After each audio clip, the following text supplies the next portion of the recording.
So we were talking about the attrition rate with Yep. realtors, and we were saying that 2% or 80% drop out or quit or change Yep. industries after the first Yep. 2 years. We were kind of talking about why. Basically, they learn it's hard. Yep. So, what was your first 2 years like, and how or what do you contribute to, or one of the reasons that you stuck it out and you became a successful realtor in a sea of people who fail at it? For sure. Yeah. Well, I mean, one of the biggest things was I didn't want to go back to having a job. Yeah. Right? I enjoyed the little bit of success that I had that first couple years, and I didn't want to go back to having a 9 to 5. Go back into corporate America and have somebody tell me what I had to do. So that was very appealing. That was very motivating. My first 2 years, my wife was working at a hotel, and she was working 70, 80 hours a week, evenings, weekends, that type of thing, which meant I could work weekends, evenings, that type of thing.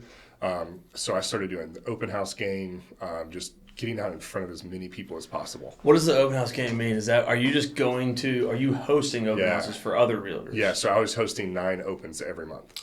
For other realtors? For other realtors. Because they don't want to do it. Mhm. And you're like, no, I'm hungry. Yeah, I need to meet people. And sick. I wasn't from here. I moved from Kentucky. I didn't know anybody here, so that was a very natural way for me to get in front of people and to meet. Yeah.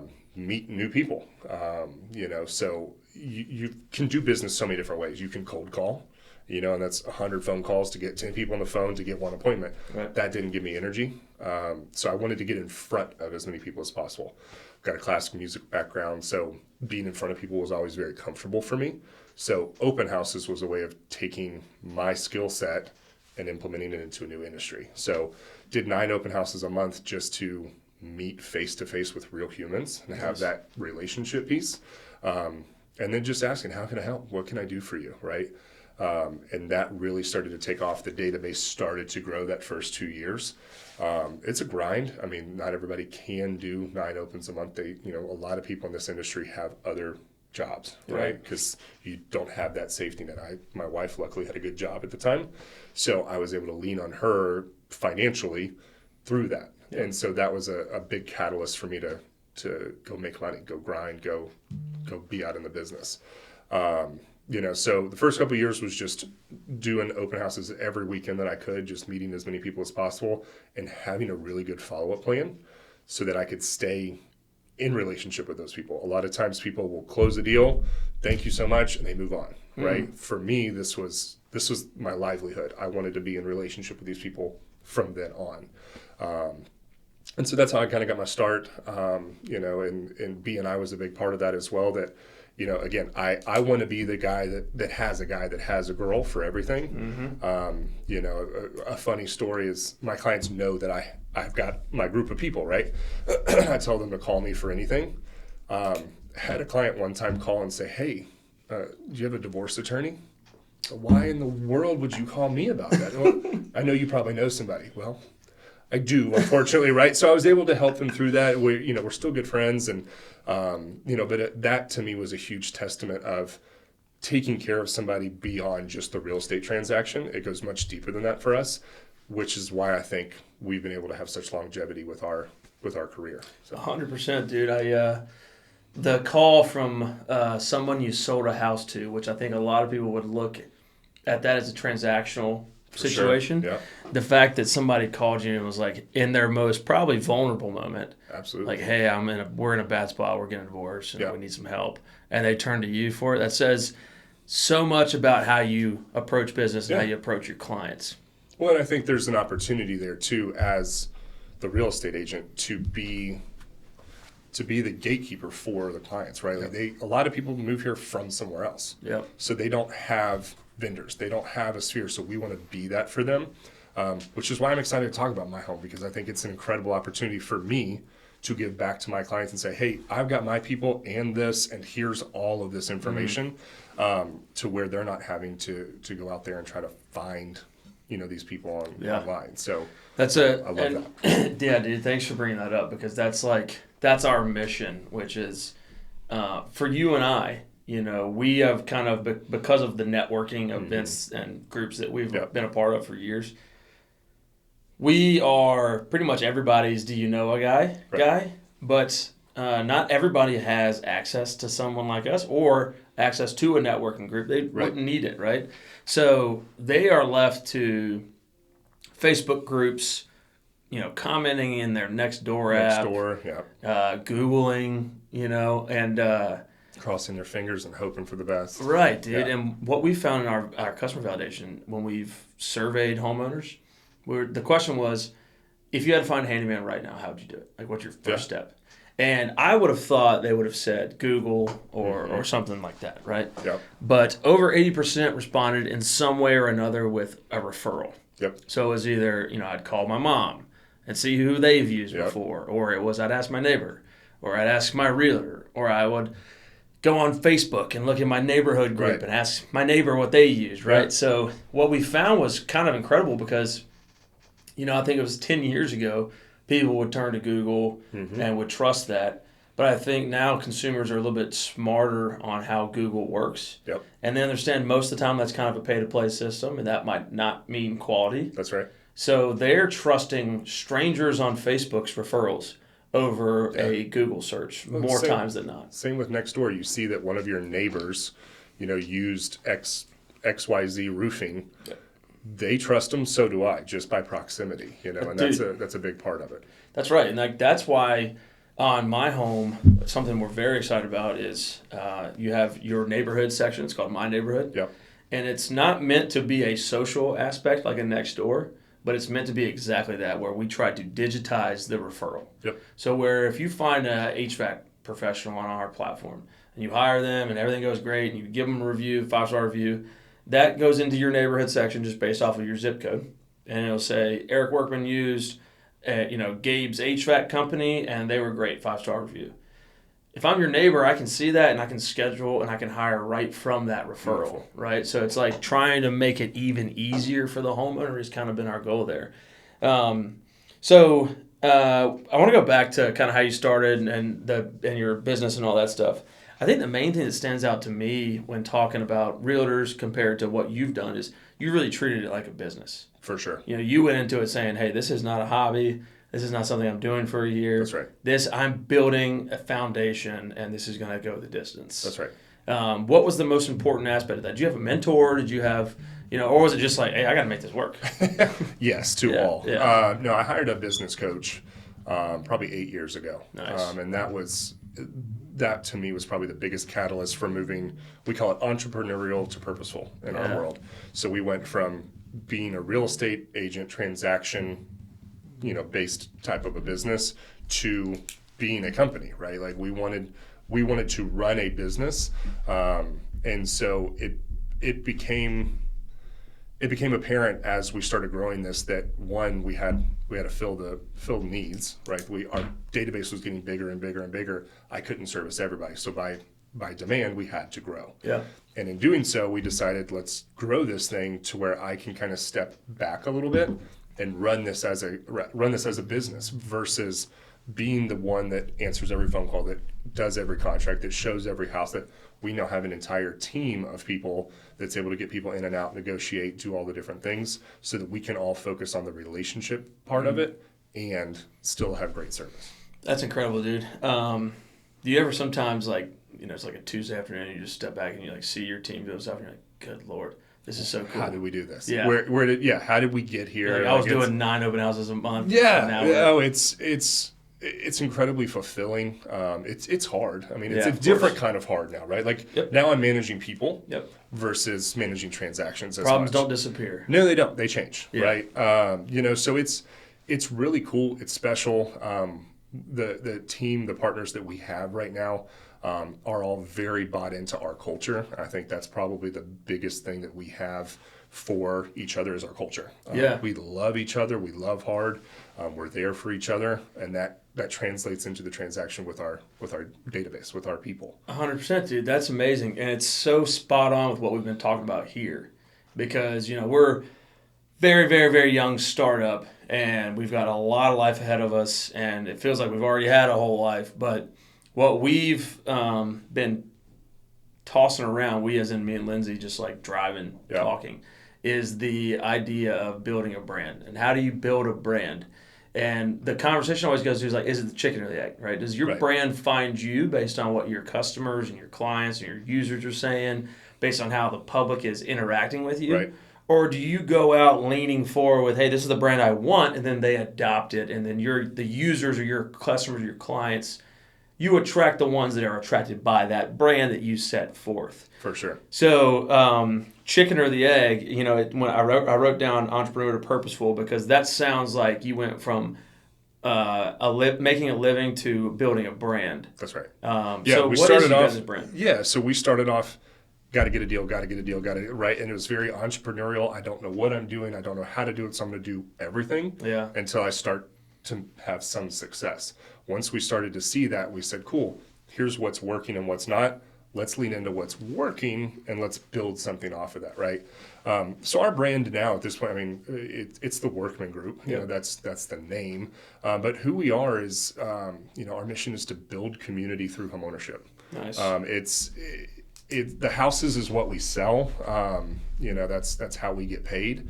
But the lifestyle, the lifelong relationship is who we are. That's what we want to be. We want to be the resource. We want to be the go-to for our database. Yeah. And we've changed in our database system just as far as the mindset.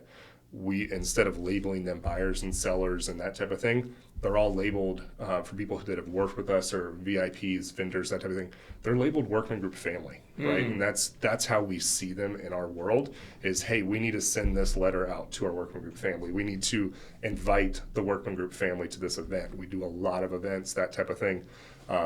So we've changed our mindset. Instead of, even with call time, on our calendar, instead of it saying call time, it's contribution time. It's not about how many dials can you make, it's how many people can you impact, right? If in the other, the mission we had for the longest time was to make somebody's day every day. That's cool. And it wasn't sell a house every day. Yep. Make somebody's day. It could be that somebody was going through a horrible inspection and, oh my gosh, I'm about to lose out on this dream home of mine. And were you able to work through that? Were you able to help them out? Or there was 10 offers on the table and you were able to get their offer accepted. Like that is going to make somebody's day. Or even just having a great conversation with somebody that's not in real estate that they maybe just needed to talk, right? It's our community. We want to love on our people. So it's making somebody's day every day. That's great, dude. Something comes to mind. Because I think you said, you found this business coach year 4. Yep. Year 4. When did you make the switch from going, okay, we gotta get some sales, because at some point you gotta make some money, right? Yep.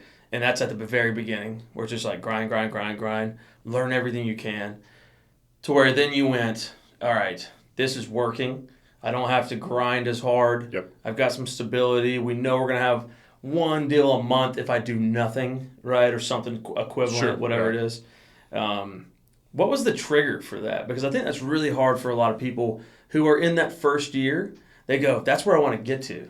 But like, I'm grinding right now. What do I need to pay attention to when I go, okay, the grinding has worked. Now it's time for me to maybe focus on starting to develop and build this business of mine. Yeah, so it was just it was one of those things. I was on a team for 3 years, and then in my 4th year, that's when I started the Workman Group. Cool. That was a big transition. Yep. That's when I hired the coach and really just started looking at what are my goals? What do I want to build? What does this look like?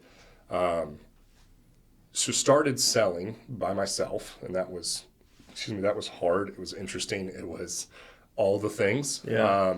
Then as that started to take off, at one point I started getting so busy that I felt like my service was lacking, because I was showing so many houses. I had too many appointments to go on. I was doing all the things.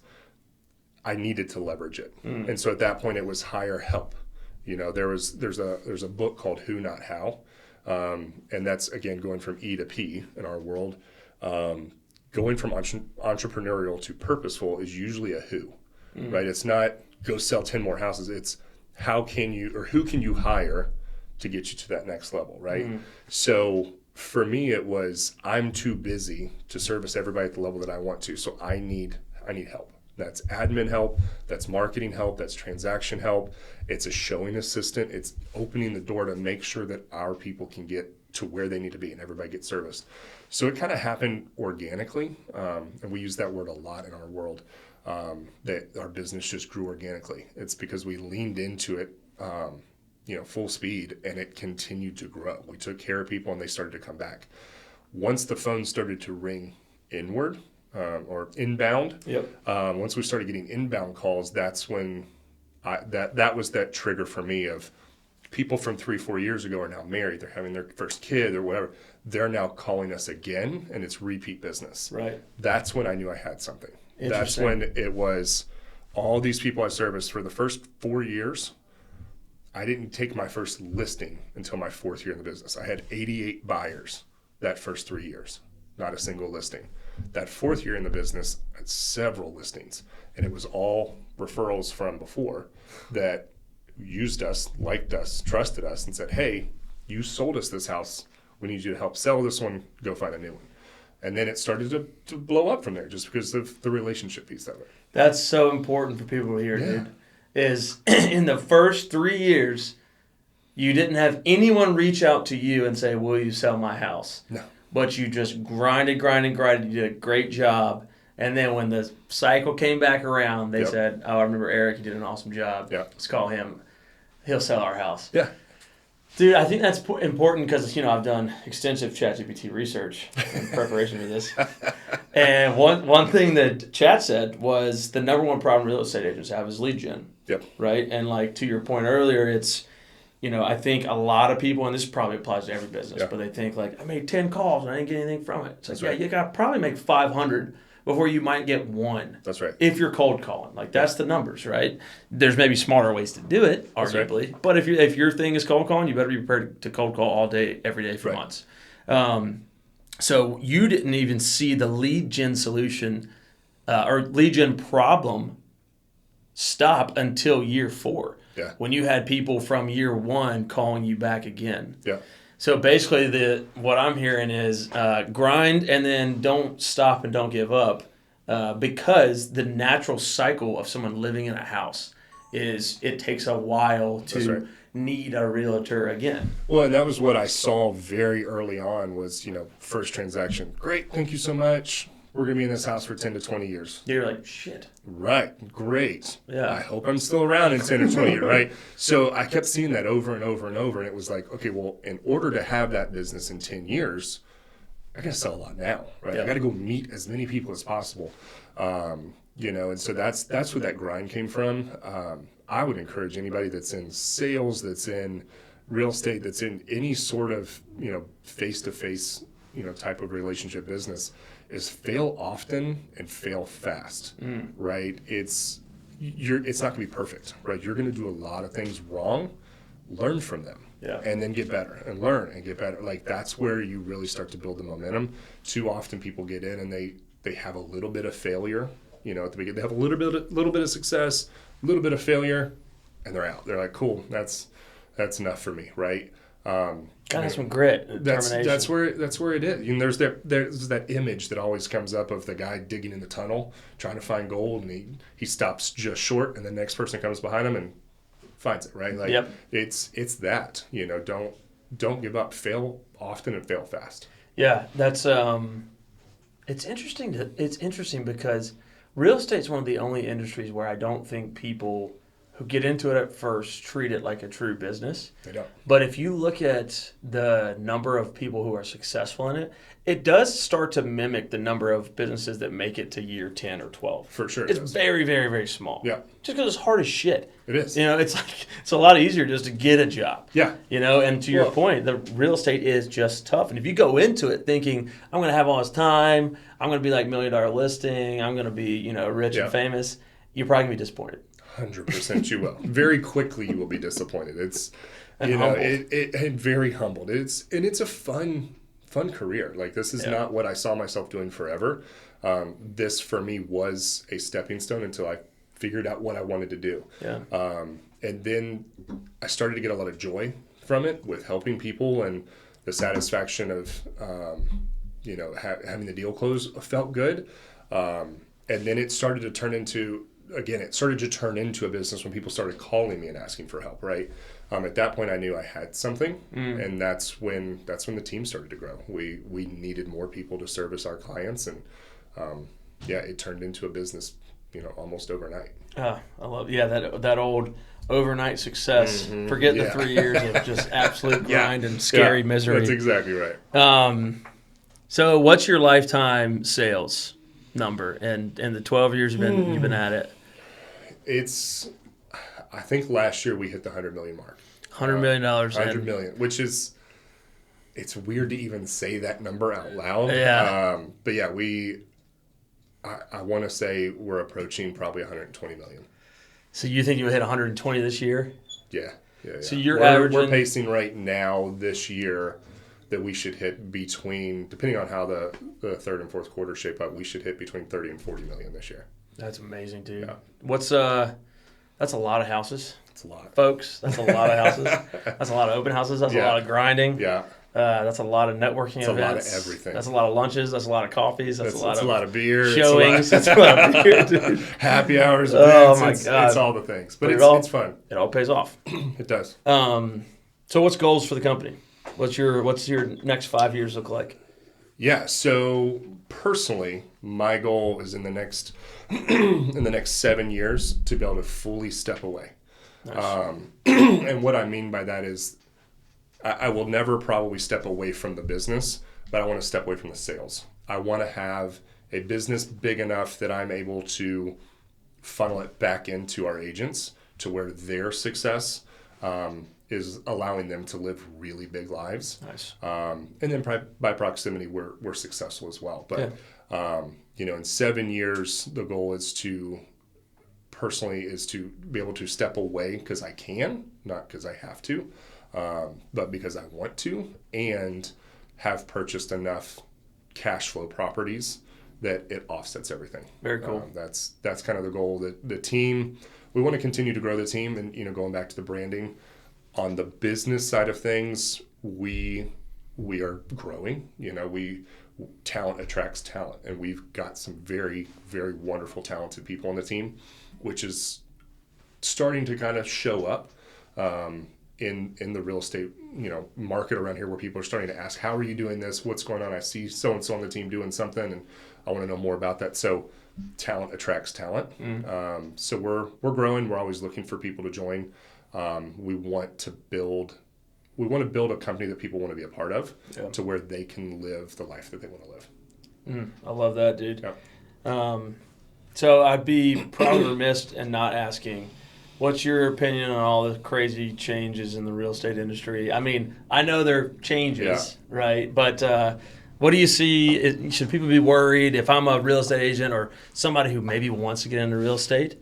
Yeah. And I'm like right here, right now. It's like, should I jump or should I wait? What's your opinion on everything that's going down? And then maybe give a little background on what the change was. Yeah. So the legal answer is it's an ongoing lawsuit. So I don't have an opinion about it.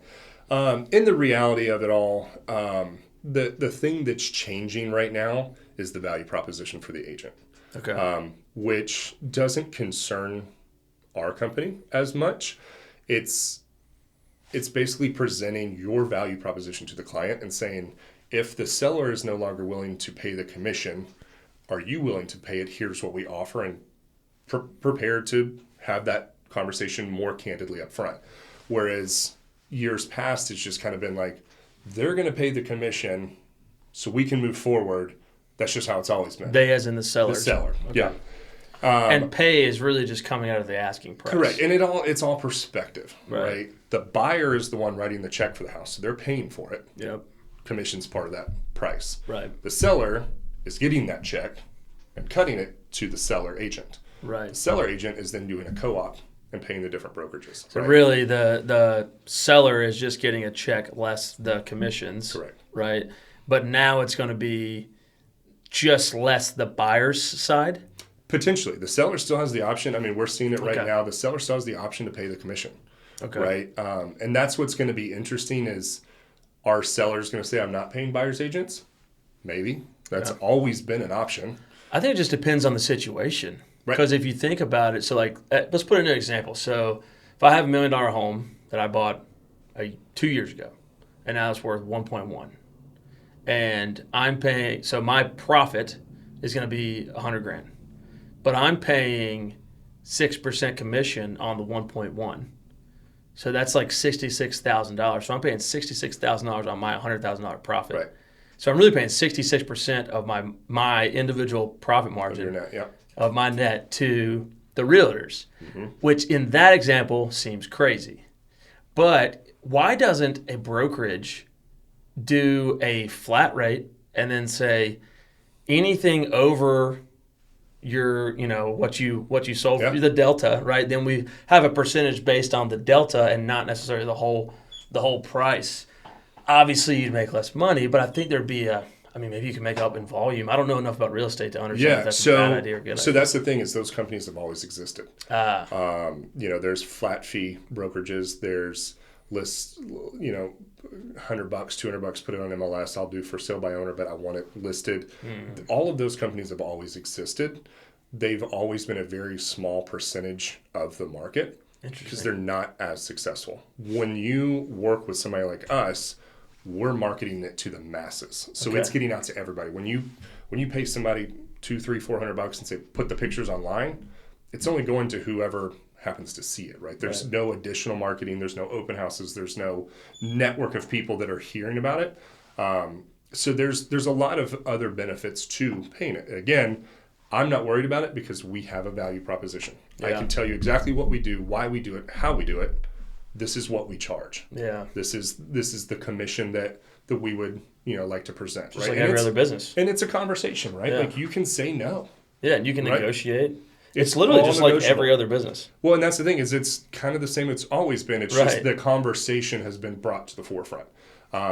People, I don't think consumers either didn't know or weren't willing to have that conversation. It was just whatever was presented, I went with. Yeah. So it's just, it's one of those things that it's going to change. It needs to change. It's been the same forever. Yeah. I think there's going to be a lot of agents, again, going back to that attrition. I think there's going to be a lot of agents that fail out because they don't know what their value is. Yeah. So, I think it's just a matter of having that conversation up front. A lot of sellers that we've had recently have said, well, I don't have to pay buyer's agents anymore, right? And no, you don't have to. You never had to.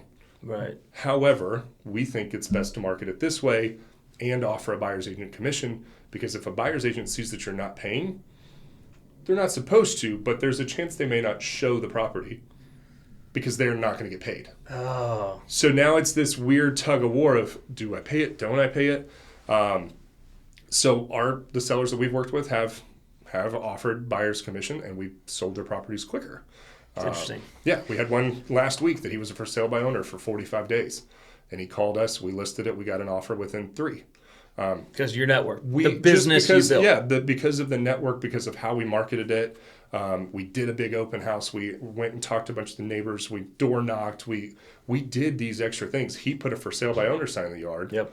And crossed his fingers, hoped it would sell. And of course it did. It did. Right. So he's paying our commission, and he's also paying a buyer's agent commission, and he's not on the market anymore. Yeah. We're closing tomorrow. Right. And he's thrilled. I'm going to visit him on Friday because he wants us to sell his primary residence. He's happy to pay. He said, I will never not use an agent again. Yeah. And he's tried this twice on his own.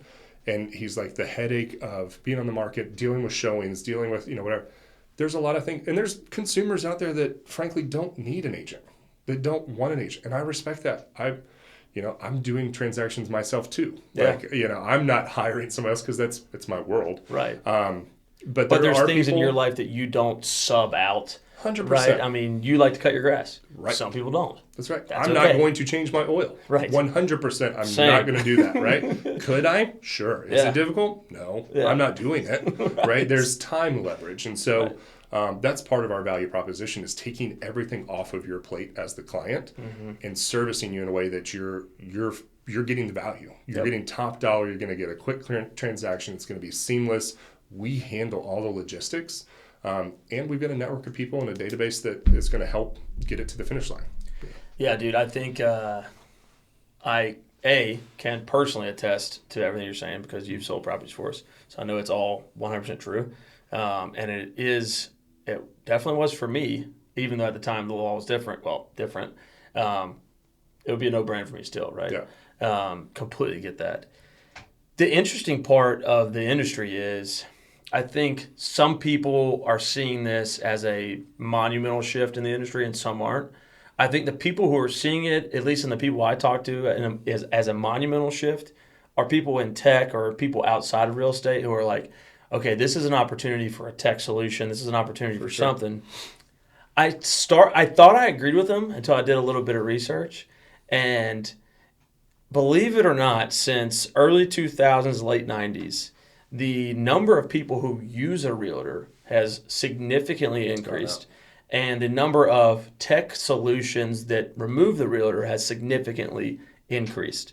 So those two lines don't make sense, right? If there was a tech solution that could solve it, it hasn't been done yet, or it's people still want the ease of the person basically doing it for them. It is the complete easy button. That's right. Right. So it was an interesting data point that I would have never guessed. Yeah. Because there's a ton of these other, to your point, there's also a ton of tech companies that are trying to solve these issues or make something easier. And I absolutely agree. I'm looking at solutions, right? I'm a business owner. I want to make my life easier. If I can be the one to create that, like, I'm in. Yeah, let's go. I'm also, I've seen it happen. Like, these companies do exist. There's companies that you can do an Uber type of a service to open the door for you. You have to do all of your own negotiating. You have to do all of your own paperwork. You have to, have an attorney review stuff. Like, if you're willing to do that, great. Go for it. Yep. That exists. Yep. A lot of people don't want to do that. They want to have a person they can call. They want to have somebody that they can trust. Again, half the people that we close aren't from Nashville, right? So they don't know neighborhoods. They don't know there you go. schools. They don't know, is this the neighborhood I should be in? What is this close to, right?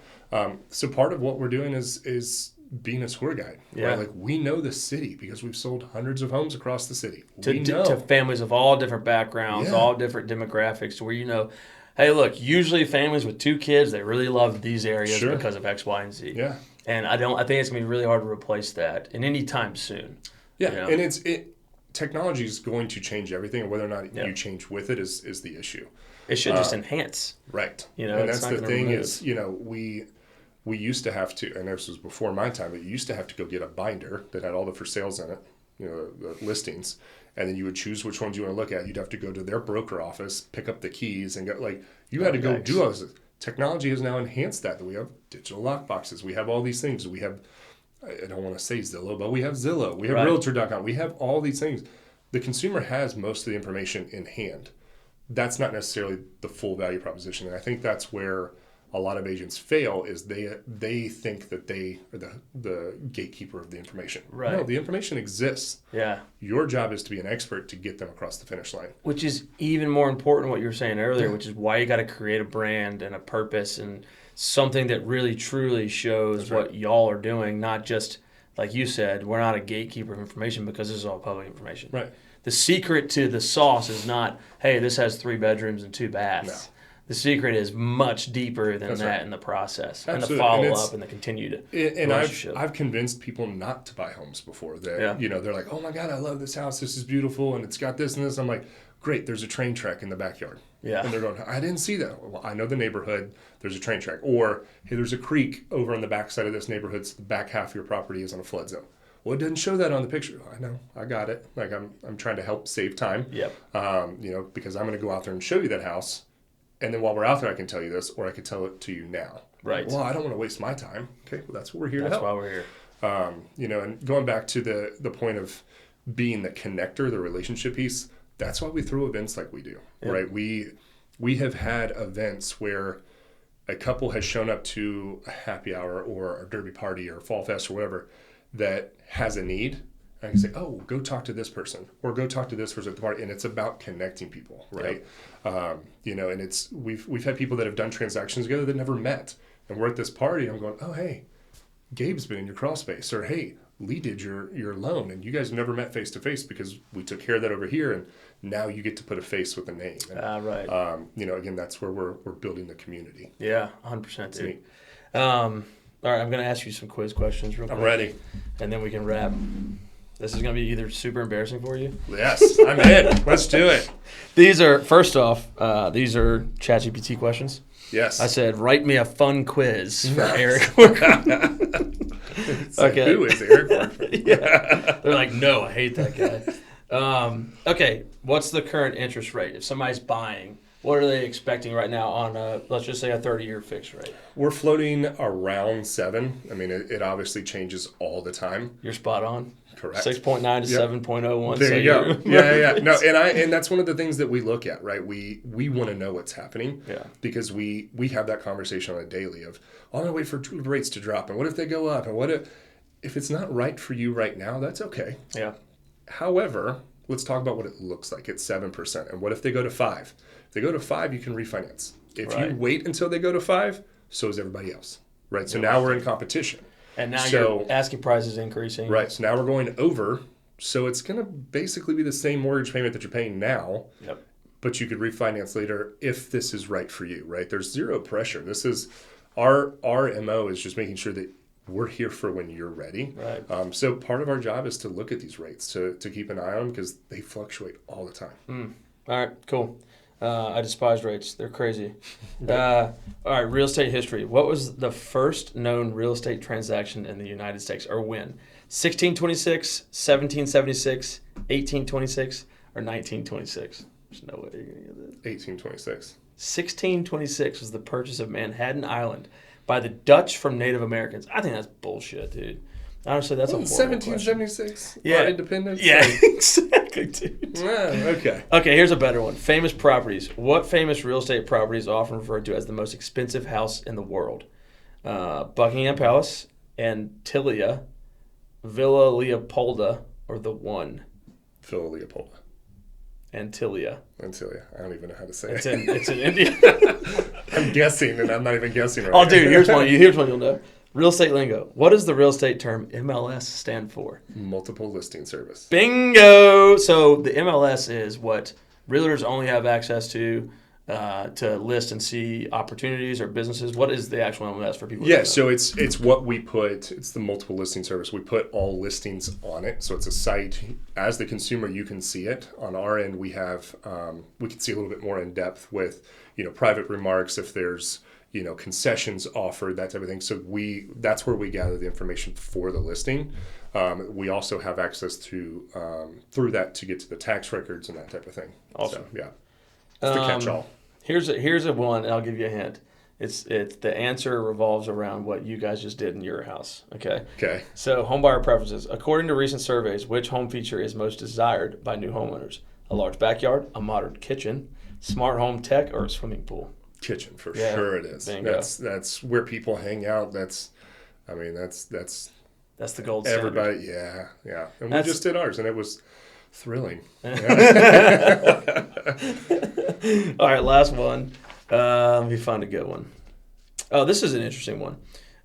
In what month do homes generally sell the fastest? This has probably changed geographically. Yeah. But January, April, June, or November? Ooh, I could probably justify all of them. Yeah. I'm going to say November. June. Okay. Summer. Do you see more sales in November? We do. November, December is usually a really busy time for us. One, because we're prospecting all year, right? And so a lot of people get to the end of the year in Q4 and like, I hit my quota, I'm good, I hit my goals, I made my money. We need. I'm gonna dip out after Halloween because I got Thanksgiving. I'm going to travel. I'm going to go to Christmas, come home for New Year's. Then I'm going to hit the ground running in January, and everybody starts back over. We historically just push straight through that. We take time off for the holidays. Oh, you're saying competition does? So competition drops. Uh-huh. We also see a big push for people. One, investors that need to cash out before the end of the year for tax purposes. It's cold. It's dark at 4:30. Mm-hmm. So if somebody says, hey, I want to go look at a house at 5 o'clock, they're usually pretty serious, right? There's not a lot of looky-loos. In the summertime, people are going to open houses. They're wandering around. So our buyers and sellers in the winter are usually very serious buyers, higher quality. And we usually have a really good fourth quarter. That's interesting. So you might have fewer leads, but more transactions on those leads because they're just better leads. Yep. That's interesting. I like this. Yeah, let's do one more. Let's see here. This is a cool one. What is the highest recorded real estate sale in the U.S. as of 2024? 150 million, 238 million, 350, or 500 million? 238. That's it. 238. The sale of a New York City penthouse. Yeah. A penthouse for 238. To have to take an elevator every time you want to go to the store. No yard. No. You just have 2 floors. Probably like 10,000 square foot. And you paid 238 million for it. Well, in a couple years, dude, you'll be able to get there as soon as you're 7 years, 10 years retired. That's right. Well, dude, is there anything else that you want Nashvillians to know about real estate or about buying, selling homes? How can they find you guys? What anything you want to tell them? Yeah, I mean, I would just circle back to this lawsuit, this whole settlement that's going on. Like, there's a lot of noise around it. So I would encourage you, one, reach out to us. Like, we're happy to have the conversation. Nice. But just be careful who you're talking to and who you're listening to. I can tell you that with politics, with news, with anything. But I can speak the language of the real estate. So as far as that goes, just find somebody you can trust and ask questions around it. Don't always believe what you hear. We're here. We want to be a resource for anybody. We're always open to having the conversation. Whether you're buying a house now, 5 years, 10 years, we want to be that person for you. Give us a shout. What one last piece of advice for the guy, the girl who's like, should I get my real estate license? Should I give this a shot? Or the person who's like in year one, they're really, really just slugging it out. 100%. Call me. Let's talk about it. Nice. That's one of my favorite conversations. Not going to blow smoke and tell you it's easy. I'll be very real. Sharing experiences, teaching, coaching. That's one of my favorite things. I've got a consulting company on the side where I coach agents. That's one of my passions. I want to pour into people. I love to have coffee, grab a beer. Let's talk about the real side of real estate. Yep. Happy to have that conversation with anybody. I would take that up. If I was in their shoes, I would definitely take that up.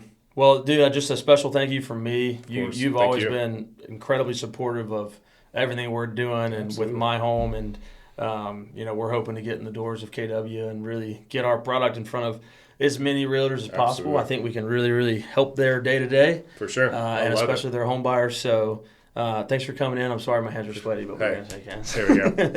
Thanks, brother. Yep.